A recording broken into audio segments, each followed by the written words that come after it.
গালি দাও। পড়াশোনা করে না না তুমি ঢ্যাঁড়স ম্যাড়স গবাদির গু এসব বলো। রাগ হয়ে যায় তো তাই রাগ হয়ে যায় না? খুব রাগ। আচ্ছা কিন্তু আজ সকালে শুনলাম তুমি ওরে প্যাকা বলিছো। খুব রাগ হয়ে গেছিল। আমি পড়িয়ে আমার সাইকেলে উঠতে যাচ্ছিলাম, দেখি সাইকেলের দুটো চাকা হাওয়া করে দিয়েছে।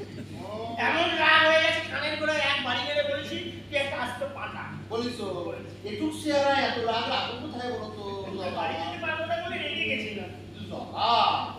দেখো এটা বৈষ্ণবের ঘর, হ্যাঁ এখানে নিরামিষ গালালি চলতি পারে। গালাগালি একেবারে চলতি না কো, বুঝেছো? তুমি অনলাইন করেছো। তুমি এক কাজ করো, তোমার কাল থেকে আর পড়াতে আসতে হবে না কো, তুমি গেট আউট হয়ে যাও।